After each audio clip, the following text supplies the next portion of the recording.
My spouse instructed me to say sorry to her closest buddy after I discovered their late-night messages at 3 a.m. I dialed him on speakerphone, and he greeted with, "Hey, gorgeous. Is the idiot out cold yet? Let's slip away again this evening."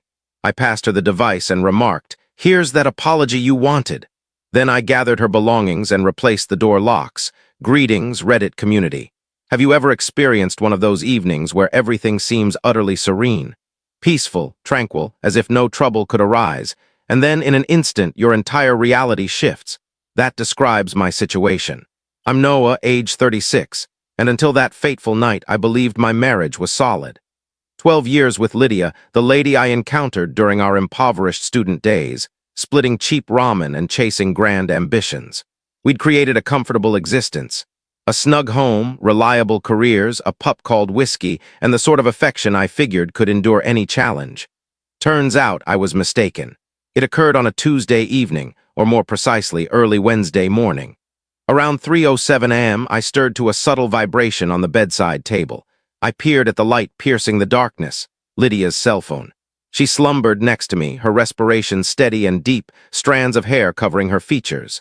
Usually I'd disregard it. I'm not inclined to pry. I've always held that if you're compelled to search for issues, the bond is already damaged. But that persistent buzzing, text after text, irritated me deeply. It wasn't a single notification, it was a barrage. Curiosity morphed into discomfort. I grabbed the phone, paused, then accessed it. That's when my gut twisted. The texts originated from Darren, Lydia's longtime pal from university. You know the sort. Excessively chummy, constantly lingering like a stray dog, the fellow who mysteriously recalls your partner's preferred latte, her office hours, and her emotions better than you. I never warmed to him, but Lydia invariably dismissed it. "He's harmless, Noah. Quit being so envious." Yet at 3 a.m., the display illuminated with phrases that chilled my veins. "Darren, you were incredible this evening. Still can't shake your giggle from my thoughts. Darren, unbelievable your hubby missed it all. I suppose he's as oblivious as ever. Darren, so usual spot tomorrow." My fingers grew limp. There it stood. Irrefutable evidence. Words that shredded 12 years of faith like a knife through fabric. I remained seated, fixated on that screen until my vision stung. Anger hadn't surfaced yet, just shock. As dawn broke, I lingered in the living area, the device resting on the coffee table like an armed bomb. Lydia entered yawning, locks disheveled, extending her limbs as if unburdened. "Morning, honey," she murmured, her tone still drowsy. "Why are you awake so early?" I stayed silent, merely pushing the phone toward her. Her grin wavered. "What's going on?" "Go on," I replied softly. "Read them aloud if you're able." She unlocked it, her complexion paling with each sentence. Her palms shook faintly, but rather than expressing regret, she met my gaze with a scowl. "You snooped through my phone?" I blinked. "That's your main concern right now?" She rose, folding her arms like an attorney preparing to argue. "That's an invasion of my privacy, Noah. You can't just breach my personal boundaries like that." I let out a bitter, hollow chuckle that sounded unnatural. "Your personal boundaries? You're messaging another guy at 3 a.m., labeling me oblivious, and privacy is your worry." "They're only texts," she retorted. "Darren's my buddy. He teases everyone that way. You're acting paranoid and possessive once more." "Once more?" I inquired, my voice hushed. "When was the initial instance?" She sighed dramatically, grabbed the phone, and declared, "You're distorting it all. This is why I can't communicate with you. You blow things out of proportion. Darren gets me. He actually hears me out." That final bit stung worse than the messages. I gazed at her, the woman I'd envisioned aging alongside, and realized she seemed like a stranger. Then she uttered the phrase I'll always recall. "You know what? You owe him an apology." I blinked. "Excuse me?" "Phone Darren," she insisted, head held high as if she were the injured party. "Right this instant. You're blaming him for nothing. Apologize. Show me you trust me. Trust us." My thoughts went blank. I just stared, pondering if this was some bizarre nightmare. She expected me to express remorse to the man who just dubbed her gorgeous and ridiculed me secretly. But then something within me shifted, that icy, composed fury that doesn't shout or smash objects. It simply hones itself. "You're correct," I said deliberately. "Let's contact him." Her demeanor eased right away as if she'd triumphed. "Thanks, Noah, you'll understand." I took her phone, entered Darren's digits, and activated speaker mode. It rang once, twice, then he picked up, sleepy but upbeat. "Hey, gorgeous, is the idiot out cold yet? Let's slip away again this evening." The ensuing quiet could have iced the atmosphere. Lydia's features blanched, my eyes locked with hers. Then steadily I stated, "There's your apology." I placed the phone down, stood, and exited the kitchen. She pursued me, weeping, fumbling her explanations. "No, wait, it's not what it appears. I promise, it was merely a prank. Please don't end this." But I didn't shout, I didn't debate. I simply accessed our bedroom wardrobe, retrieved her luggage, and began filling it with her items. She pleaded, wailed, attempted to clutch my wrists. I persisted. When the final fastener secured, I wheeled the bag to the entrance and said softly, "You've chosen, now deal with it." She collapsed to her knees, tears marking her cheeks, murmuring, "I messed up." I regarded her, the lady around whom I'd constructed my existence, and replied, "Yeah. You did." Then I shut the door, and in that instant, 12 years evaporated into stillness. That evening I updated the locks, poured a tumbler of whiskey, and sat near the window as the urban hum continued outside, unaffected. Folks describe heartbreak as a blast. For me, it resembled submersion, silent, gradual, asphyxiating. But pain oddly imparts lessons no lecture hall can. I discovered that trust isn't a one-time gift, it's something to safeguard. And once shattered, no regret, no sobs, no late-night dial can reassemble it. They claim it requires years to foster trust and mere moments to demolish it. For me, it took 3 words from another guy's lips. "Hey, gorgeous. Again tonight?" That sufficed to conclude it all. In that instant, I grasped I wasn't forfeiting a spouse. I was discarding a delusion. You'd assume that once somebody reveals their true self, progressing would be straightforward. But heartache doesn't operate that way. After Lydia departed, my residence resembled a gallery, hushed, packed with recollections but devoid of vitality. Her scent clung to the drapes. Her footwear vanished from the corridor, but her specter loomed in every space. For the initial weeks, I followed routines: job, workout, rest, repeat. I'd find myself glancing at my phone for her notes despite knowing otherwise. It's odd how routines persist beyond connections.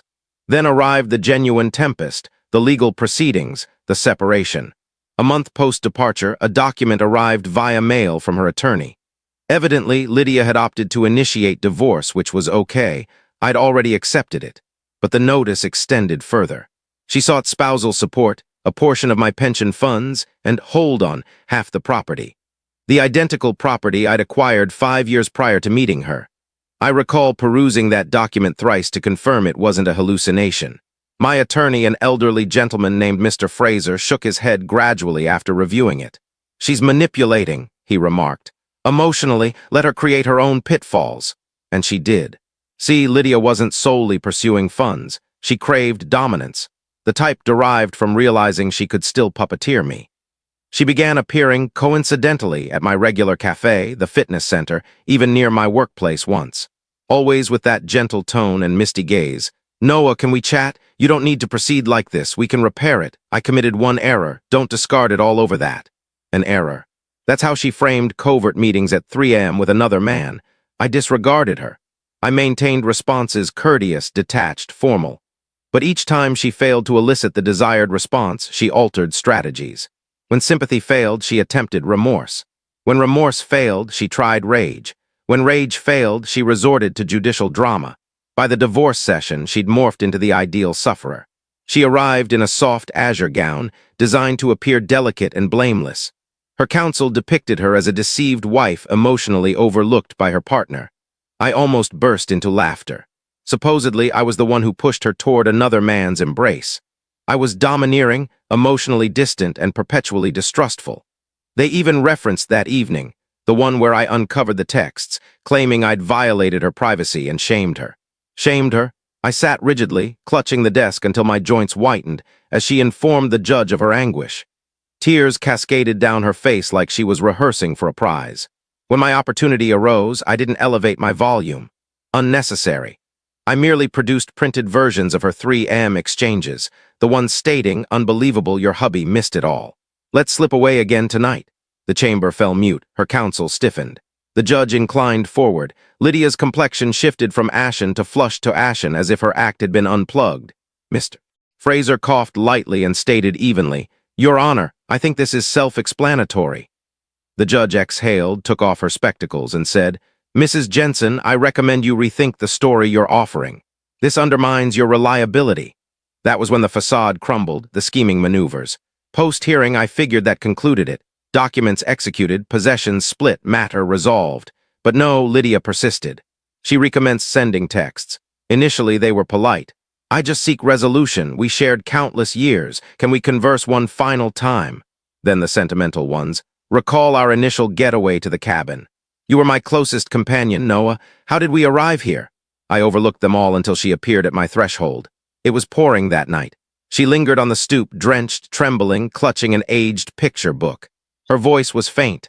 I just wanted to return this. You deserve the mementos, too. She appeared so diminutive there. For a brief moment, I sensed a spark of former tenderness. The side of me that once comforted her through nightmares yearned to invite her inside. Then she added, I can't exist without you. And just like that, the enchantment dissolved, because she didn't say, I love you. She said, I can't exist without you. That wasn't affection. That was manipulation, dread of forfeiting her security. I moved aside, nodded, and said, drop the album, then depart. She appeared astonished.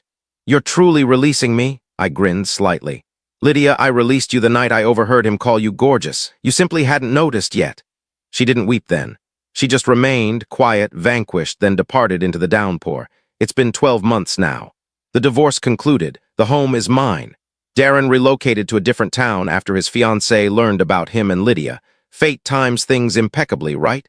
As for Lydia, I heard she attempted a fresh start elsewhere, but news spreads quickly. Folks recall your past long after you've relocated. Occasionally, I spot her profile on social platforms. A beaming snapshot, a fresh hairstyle, a saying about pardon and restorative vibes. I swipe by because recovery doesn't stem from feigning ignorance. It arises from acknowledging you were shattered and opting to reconstruct yourself regardless. Now I rise solo but serene.